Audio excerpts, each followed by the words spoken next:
Hey there, welcome to the UkeStuff channel and welcome to this full UkeGuide review of this instrument. This is the Koa Kalane Solid Acacia Tenor Ukulele. I have reviewed Koa Kalane in the past, and this is the first time I've looked at one of their tenor instruments. And I will disclose, for the sake of this video, that this was sent to me for free and to keep. And this time actually I will be keeping about it, and I will talk a little bit about that later in the video. Now, what we're going to do in this video is we're going to do three things. First of all, we'll look at some subjective categories that I look at with all instruments. Second, we'll go over the specifications, and then I'll summarize the instrument and give it a UkeGuide rating out of 5 possible ukuleles. Also, if you want to support the work here at this channel, there are 3 things you can do. You can like the video, you can subscribe to the channel, or you can always buy me a cup of coffee to say thank you for making this content at buymeacoffee.com/UkeStuff.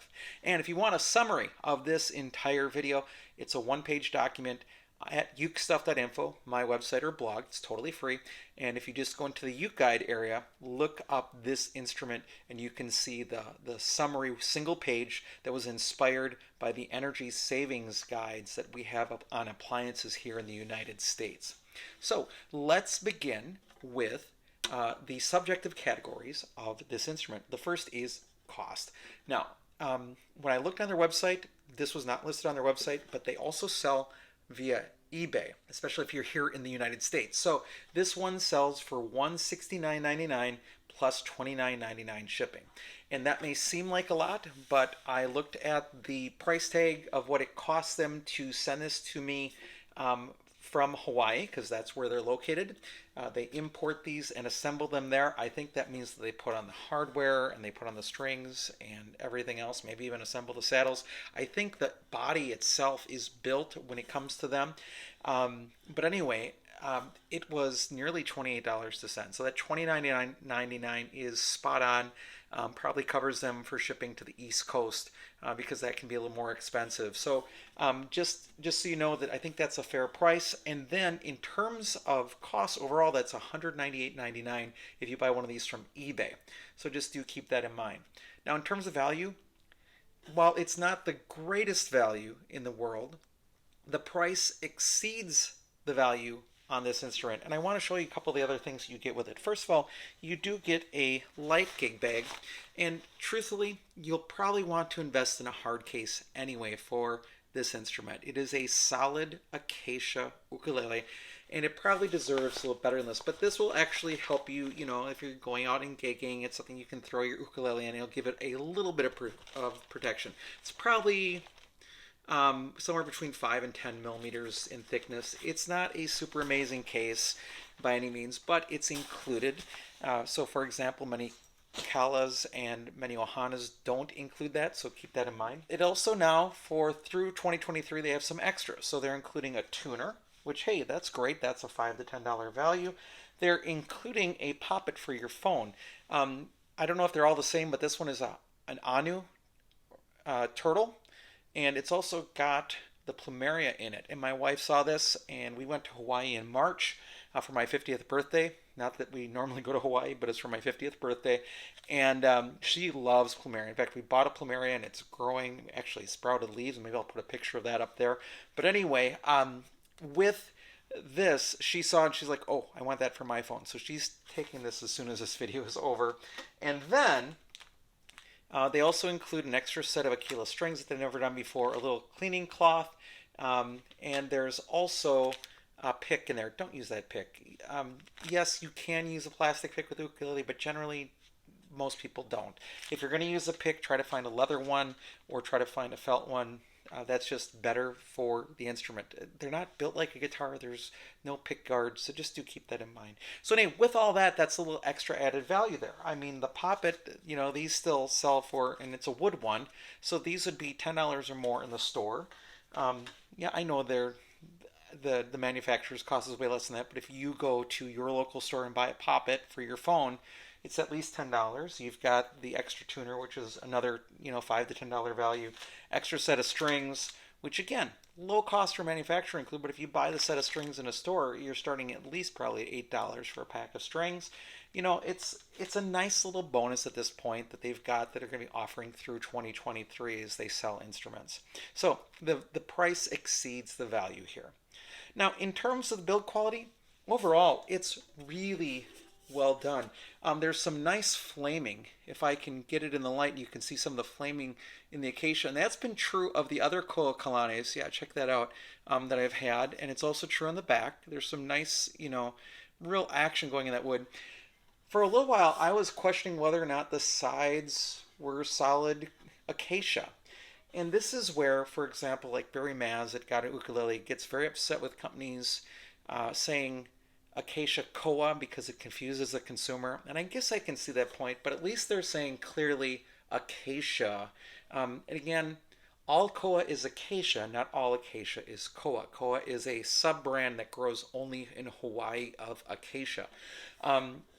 And acacia is a very traditional wood. It's mentioned in the Bible and so forth many times. So it's a wood that's been around, but you can't necessarily afford solid koa, but you can get acacia from many places in the world. So it is labeled as acacia koa. Again, that would make some other people angry. I'm okay with it as long as you specify that it's acacia.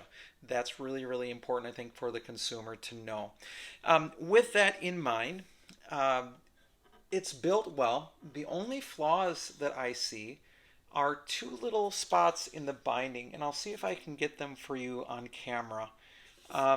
It's basically, there's one little nick right there. Yeah, that one shows up. One little nick there that clearly happened while they were installing the binding.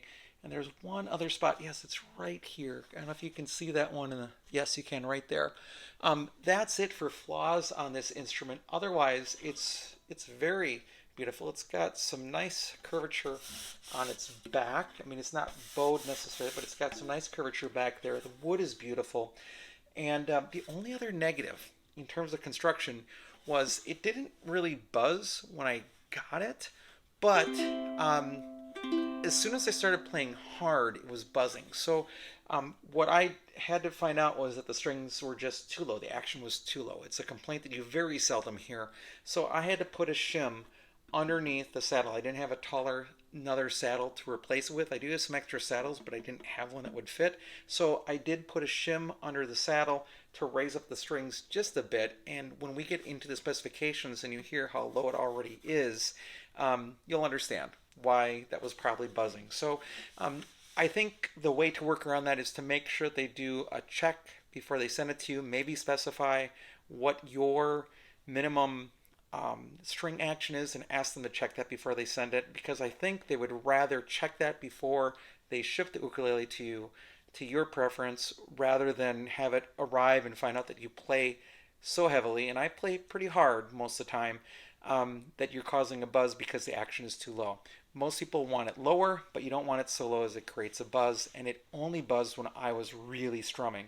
So that will impact the score a little bit. So just to be aware of that. So other than that, the build quality is pretty good. One of the things I do is I actually go into the ukulele and let you see what's happening on the inside of it. So let's do that. All right, here we go into the inside of the Koa Kalane Solid Acacia Tenor Ukulele. All right, there's the back brace right there. You can see it is solid wood on the back. It does have a tail block. It has bracing on the top. It has notch kerfing. A little bit of tiny glue mess on the side, but overall pretty clean. Okay, and as I'm looking, I see that there is a vertical brace that runs down the center, but I am not seeing a bridge plate in this model.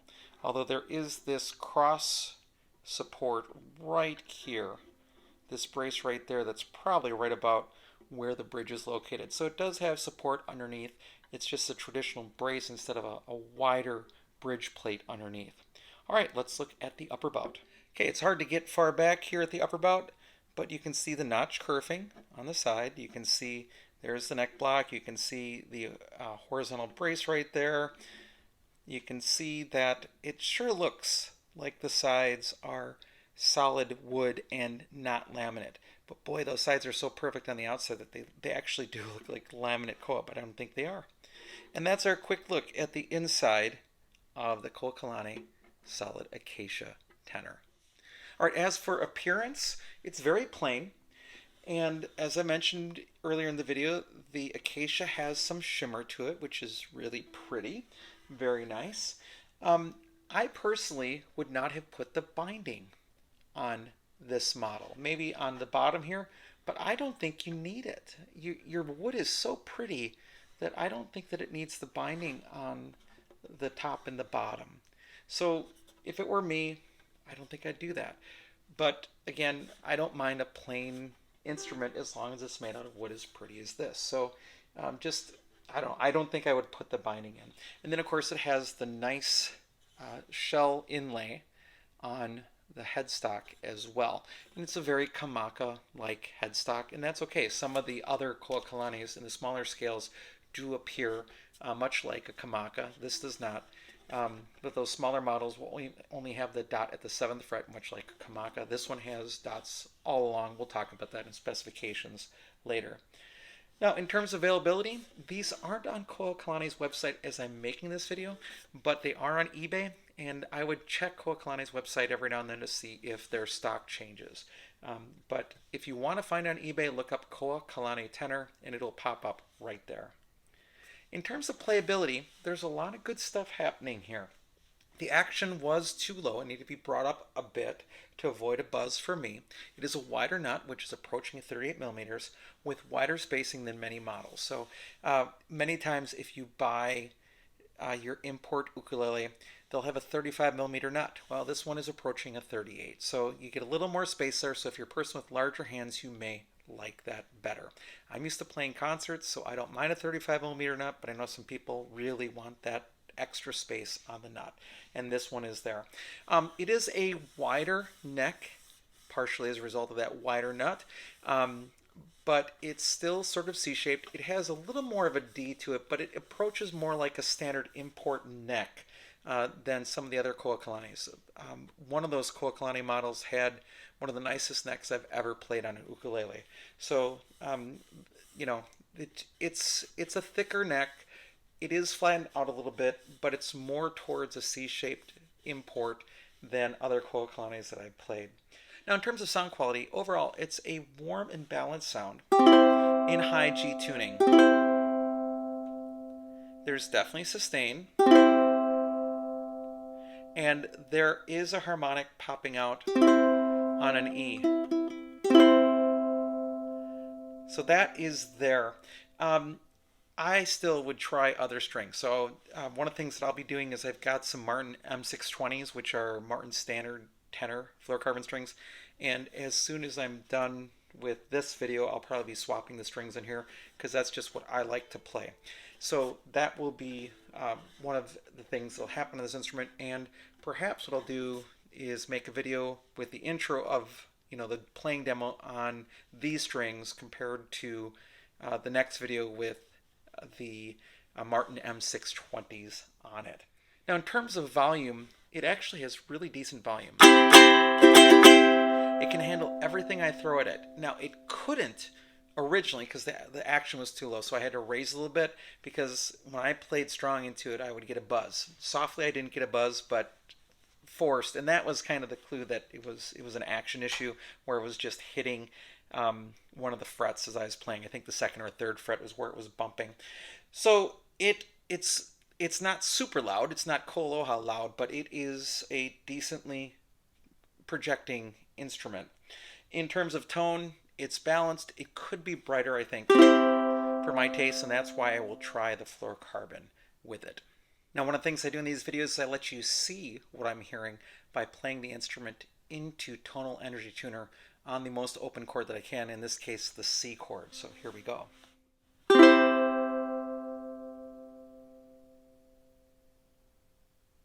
It's ringing longer than tonal energy tuner is picking up.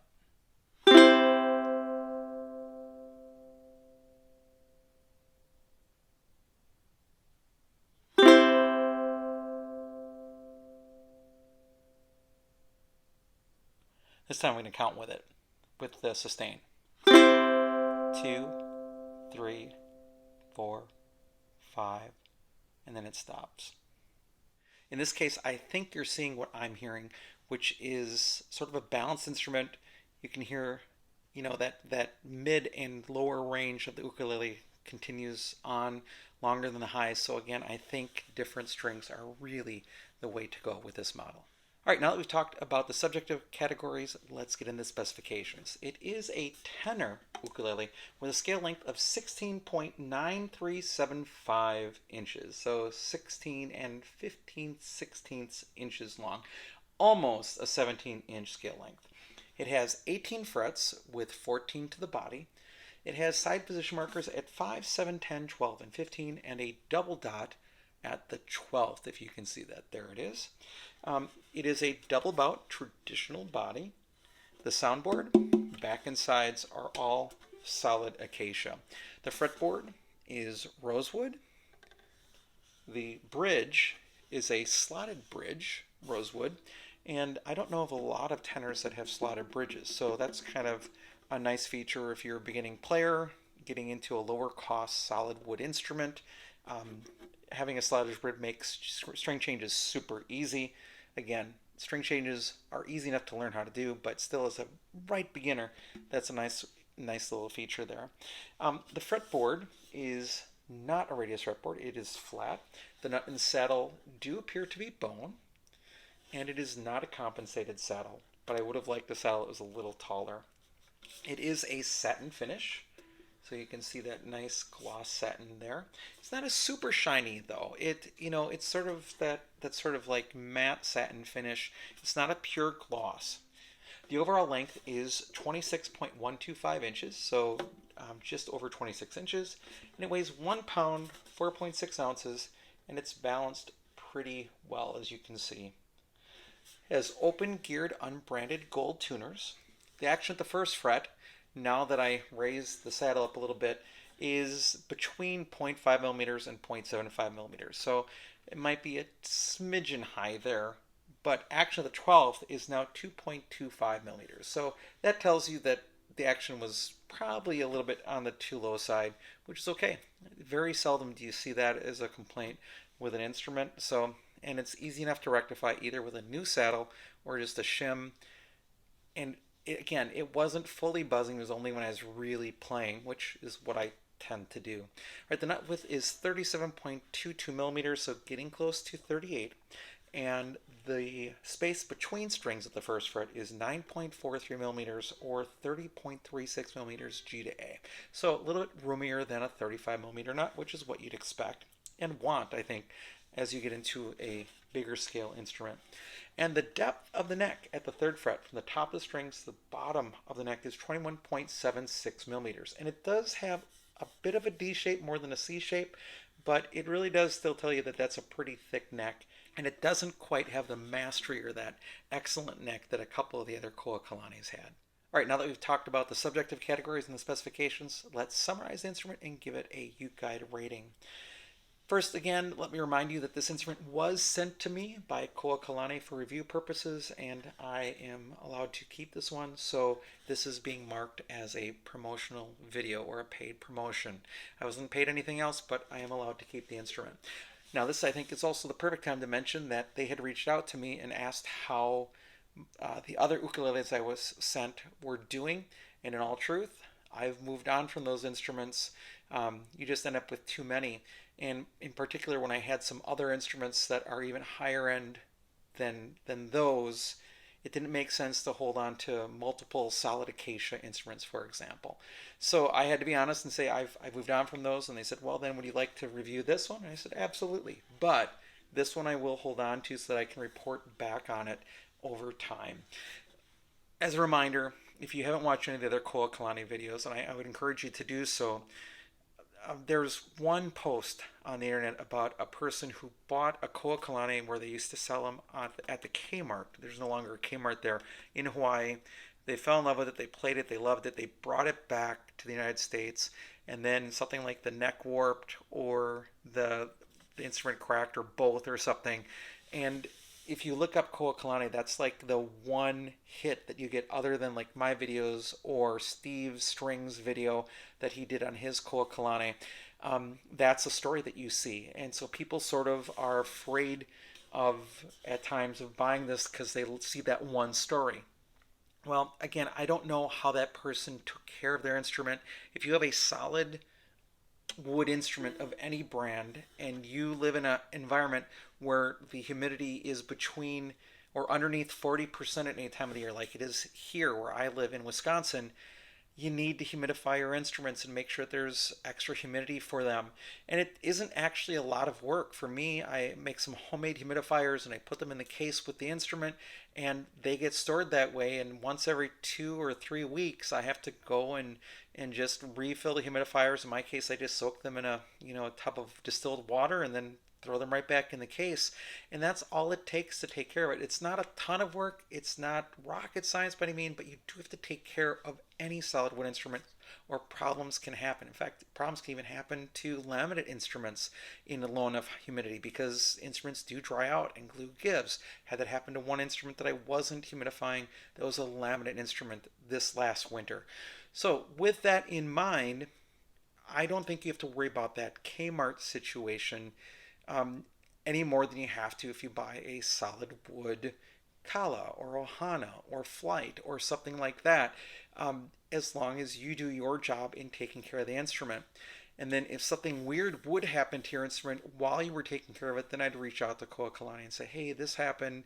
What can you do? And I would let them see what their customer service did if something weird happened. And I have heard from a couple of other people over the years that have had great experiences buying from Koa Kalane. And again, like with all customers, there's been a couple of people that have reached out that have said, well, I had to return it or whatever. That's part of doing business. I can guarantee you that every ukulele company deals with people that are completely satisfied and some people that are not satisfied, and all ranges in between. So just do be aware of that.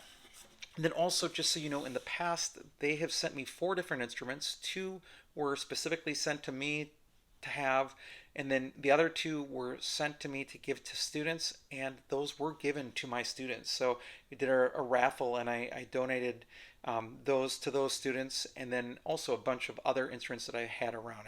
I don't want to say numbers of ukuleles I've given out over the years to students, but it's quite a few, and I do want you to know that those other 2 instruments did go to students. So with all that, back to Koa Kalane. If you don't know the company, you can hit upon it on their website or on eBay and think, what is going on there? How can they offer instruments so inexpensively? And I think, again, it's because the main part of them are made overseas and then they're assembled finally in Hawaii. It really lowers the cost of production and allows them to pass that value up to you. And also, in talking with a company in the past, they are a company that imports a lot of different wood sort of things and sells them in Hawaii. So as a result, they have some agreements with manufacturers of wood objects that also allows them to import ukuleles pretty inexpensively.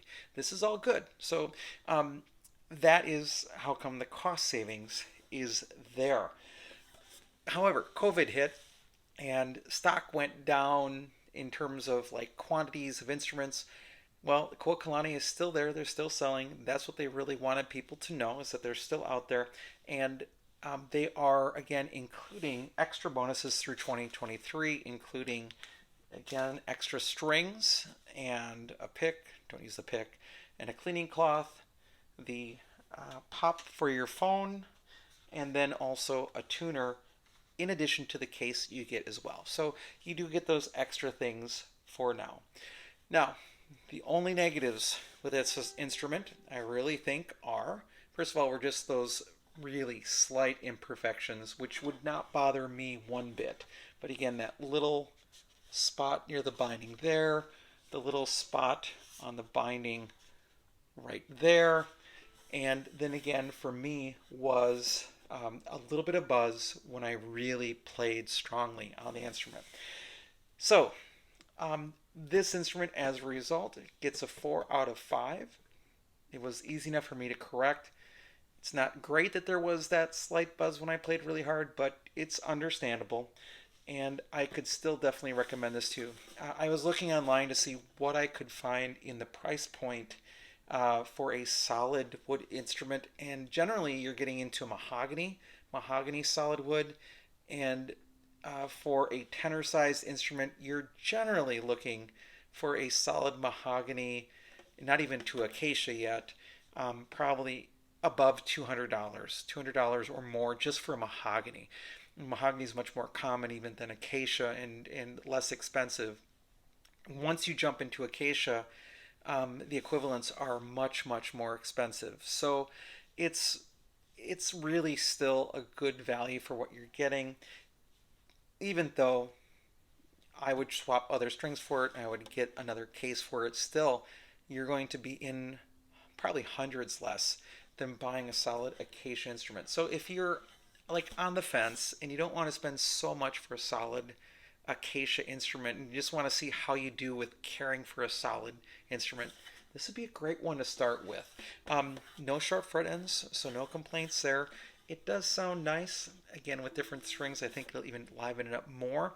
And yeah, I would recommend it again, and I would just communicate when you're buying it to the to the seller and to Koa Kalane as a whole, just to say, hey, can you please make sure that the action is set so that there's no buzzing regardless of how strong I'm playing. I think that's the one catch that I would add after reviewing this model. So do look for an update in the future on this one. Now, I think I've already mentioned that. This one I would give a 4 out of 5. And I think that's fair. If you want to knock it a little bit lower because of that slight buzz to a 3 or a 3.5, that would be fine with me. It's still a recommended ukulele. It's still a good value, and it's still really pretty. And again, the only things I would change would be the strings, and I don't think I'd put the binding on. But they don't have to change it because of me. That's just my personal opinion. I just don't think it needs it because the wood itself is so pretty. All right. Thanks again to Koa Kalane for sending this to me, and this one I will hold on to so I can report back in the future of how it's doing here in Wisconsin. Thanks so much for joining for the video. I hope you're having a great day, and I'll be back soon with some more Uke stuff for you.